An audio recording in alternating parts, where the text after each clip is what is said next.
আসসালামু আলাইকুম। সবাইকে স্বাগত জানাই আজকের ভিডিওতে। আশা করছি যে যেখান থেকে দেখছেন সবাই খুব ভালো আছেন, সুস্থ আছেন এবং নিরাপদে আছেন। আজকে সকাল থেকে কখনো রোদ আবার কখনো একটু মেঘলা আকাশ, তো এরকমই ওয়েদার। সকালে নাস্তা খাওয়া হয়ে গেছে, তারপর থেকে আজকের ভিডিও শুরু করছি। আর এই তো মাহির স্কুলে যাচ্ছে। এই দৃশ্যটা আমি সবসময় একটু ক্যামেরাবন্দি করে রাখতে চাই, কিন্তু ও করতে দেয় না। আজকে ও নিজেই বলল ঠিক আছে ক্যামেরাবন্দি করে রাখো। একটা সময় ছিল যখন সকালবেলা অনেক তাড়াহুড়োর মধ্যে আমার সময় কাটতো। ওদেরকে নিয়ে স্কুলে যেতাম, তাড়াতাড়ি করে সকালবেলা নাস্তা রেডি করে খাওয়া দাওয়া করে ওদের ব্যাগ ট্যাগ গুছিয়ে রেডি হয়ে পড়তাম স্কুলে যাওয়ার জন্য। আবার স্কুলে দিয়ে এসে ঘরে এসে রান্নাবান্না অনেক কাজ গুছিয়ে আবার স্কুল থেকে ছুটি হওয়ার আগ মুহূর্তে আনতে যেতাম। তো সেই দিনগুলো আসলে এখনও অনেক মাঝে মাঝে মনে পড়ে যে একটা সময় কত বেশি ব্যস্ততার মধ্যে সময় কেটেছে। আলহামদুলিল্লাহ এখন ওরা তো বড় হয়েছে, ওদের সাথে যেতে হয় না, স্কুলের কাছাকাছি বাসা, এই জন্য খুব বেশি একটা যাই না সাথে। স্কুলে যদি কোনো মিটিং হয় বা জরুরি কোনো কাজ থাকে তখন হয়তো বা যাই। দেখতে দেখতে আসলে এইভাবেই সময়গুলো কেটে যায়। ওরা যখন ছোট ছিল তখন ব্যস্ততা ছিল একরকম, আর এখন ওরা বড় হয়েছে একটু, এখন আবার ব্যস্ততা একটু অন্যরকম। বাচ্চারা যখন ছোট থাকে তখন মনে হয় যে ওরা যদি বড় হতো তাহলে অনেক বেশি ভালো হতো। কবে একটু বড় হবে, কবে তাড়াতাড়ি বড় হবে। আবার বড় হলে চিন্তাভাবনা থাকে অন্যরকম, ওরা কোথায় গেল, কী করলো না করলো। তো আসলে মায়েদের চিন্তার শেষ নেই। সকালে নাস্তা খাওয়ার পর ওরা তো যে যার মতো বাইরে চলে গেছে, আর আমি এখন ঘরের কাজগুলো একটু করে নিচ্ছি। পরিপাটি এবং গোছানো কাজে অনেক উপকারিতা আছে। গোছানো কাজ কিন্তু মানসিক চাপ কমিয়ে দেয় অনেকখানি। আমাদের জীবনে দিনে বেশিরভাগ সময় পার হয়ে যায় কাজের ব্যস্ততার মধ্যে। প্রতিদিন ভাবছি যে কোনো কাজ ফেলে রাখবো না, দেখা যায় কি কোনো না কোনো কাজ রয়েই যায়। আবার প্রতিদিনই এই কাজগুলো করে নিতে হয়। একদিন ভাবি যে আজকে কোনো কাজই করব না, কিন্তু ঘুম থেকে উঠে সকালবেলা চারিদিকে তাকাই, দেখি যে এই কাজ করতে হবে, ওই কাজ করতে হবে, এইভাবে করে করে আবার অনেক কাজ করা হয়ে যায়। তো এই সংসারে কাজের আসলে কোনো হিসেব নিকাশ নাই, কাজ তো করেই যেতে হয়। আমরা যতদিন আছি এই সংসারে, সংসার মানেই অনেক কাজ, অনেক ব্যস্ততা। তো কাজগুলো আসলে সহজভাবে করতে পারলে বেশি ভালো হয়। একটু ধাপে ধাপে গুছিয়ে কাজ করতে পারলে কিন্তু কষ্ট কম হয়। ঠিকভাবে গুছিয়ে করতে না পারলে দেখা যায় যে মনের মধ্যে একটা অশান্তি কাজ করে। তো এই জন্য গুছিয়ানো কাজ আমার কাছে অনেক বেশি ভালো লাগে। চেষ্টা করি একটু গুছিয়ে পরিপাটি করে রাখার ঘরবাড়ি, সেই সাথে নিজের একটু যত্ন নেওয়া, নিজের জন্য একটু সময় বের করা।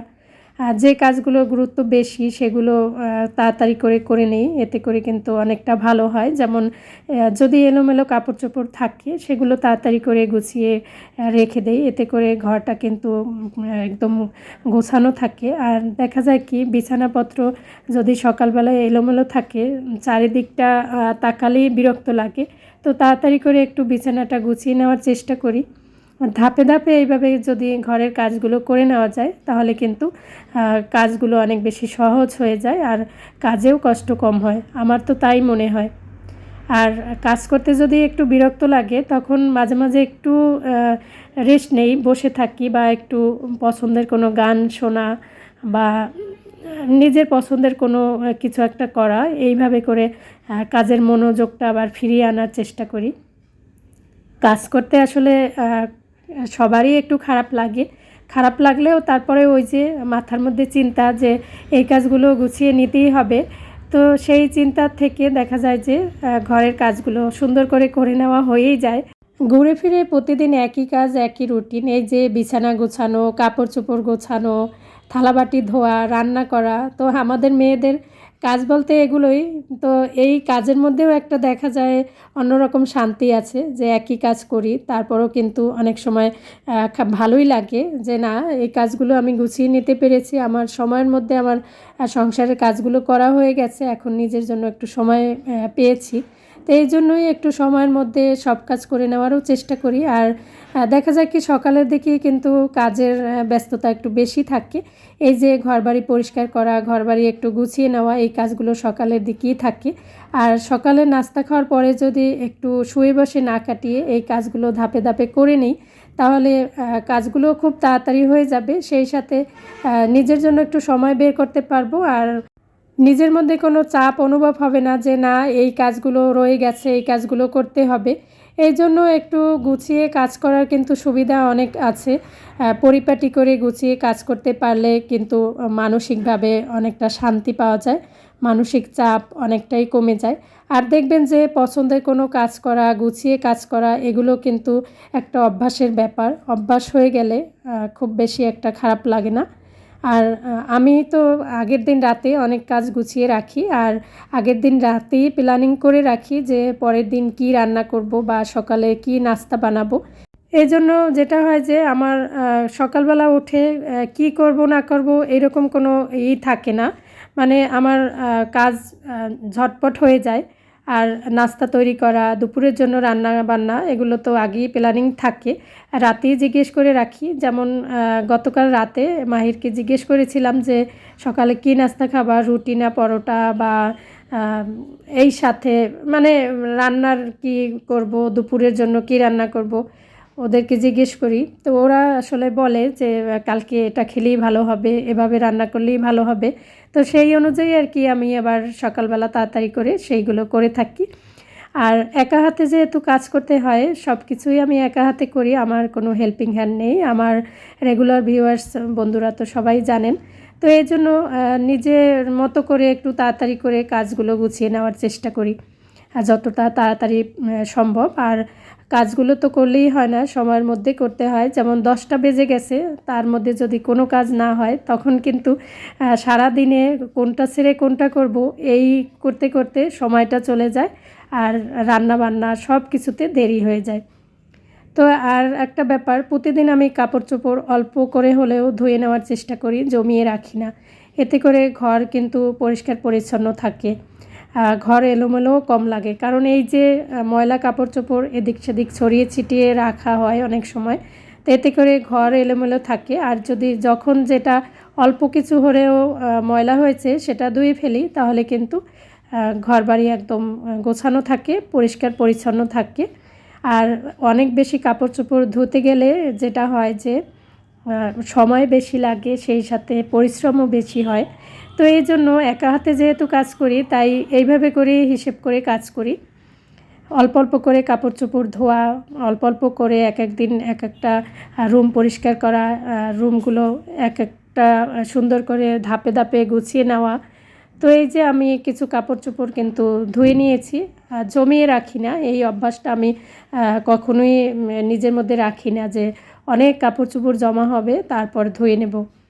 তো তারপরে এই যে রান্নাবান্না যা করব সেগুলো তো একটু গুছিয়ে নিয়েছি। বিরিয়ানি রান্না করব, তো এখানে মাংস ম্যারিনেট করে রেখে দিয়েছি।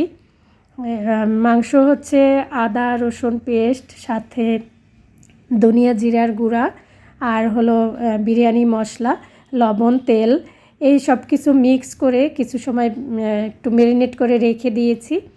তারপরে তো রান্না করে নেব। এই তো এখানে চালগুলো নিয়ে চালটাকেও একটু ধুয়ে রেখে দিব।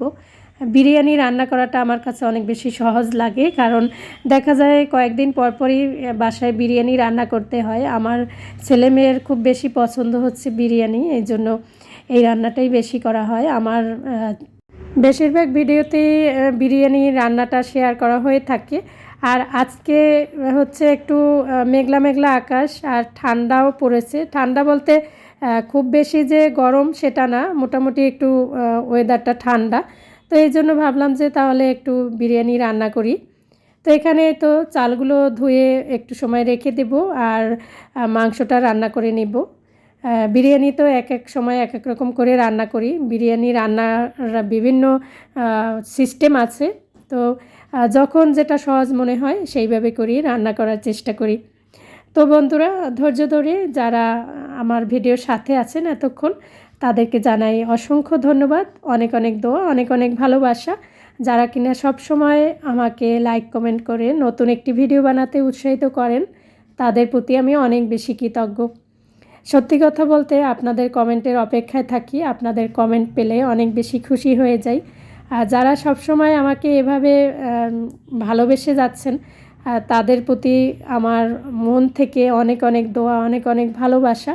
আশা করছি আগামী দিনগুলোতেও এভাবেই ভালোবেসে যাবেন। আর আমার কথা ও কাজে ভুল ত্রুটিগুলো অবশ্যই ক্ষমা সুন্দর দৃষ্টিতে দেখবেন আশা করি। আর আমার ভুল ত্রুটিগুলো ধরিয়ে দিবেন, এতে করে কিন্তু আমি শুধরে নিতে পারবো। তো এই যে এখানে কিন্তু বিরিয়ানি রান্নাটা হয়ে গেছে। মোটামুটি বিরিয়ানি রান্না করতে খুব বেশি একটা সময় লাগে না, খুব কম সময়ের মধ্যেই এই রান্নাটা করে নেওয়া যায়। এজন্য আমার কাছে কিন্তু অনেক বেশি ভালো লাগে বিরিয়ানি রান্না করতে। আমার মতো কে কে আছেন বিরিয়ানি রান্না করতে পছন্দ করেন, চাইলে কিন্তু কমেন্টের মাধ্যমে জানাতে পারেন। তো বন্ধুরা, এইভাবেই কিন্তু আমি প্রতিদিন ঘরবাড়ি গুছিয়ে পরিষ্কার পরিচ্ছন্ন রাখি ধাপে ধাপে, সেই সাথে রান্নাটাও করে নিই। আসলে একটু হিসেব করে কাজ করলে, একটু বুদ্ধি খাটিয়ে কাজ করলে দেখা যায় কি সময়ের মধ্যে ঘরবাড়ি পরিষ্কার পরিচ্ছন্ন করা, গুছিয়ে নেওয়া, সেই সাথে রান্নাবান্না সব কিছুই হয়ে যায়। সত্যি কথা বলতে গুছিয়ে কাজ করা মূলত একটা অভ্যাস, যা অনেক দিনের চর্চার মাধ্যমেই হয়ে থাকে।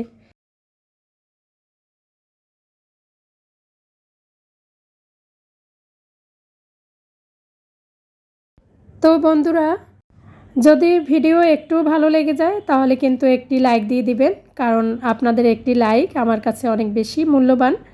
আর নতুন বন্ধু যারা আজকে আমার ভিডিও প্রথম দেখছেন, যদি একটু ভালো লেগে যায় তাহলে চ্যানেলটিকে সাবস্ক্রাইব করে রাখতে পারেন পরবর্তী ভিডিওর নোটিফিকেশন পাওয়ার জন্য।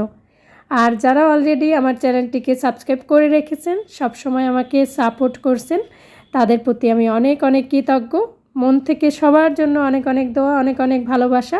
আজকে তাহলে এখানেই বিদায় নিচ্ছি। আল্লাহ হাফেজ।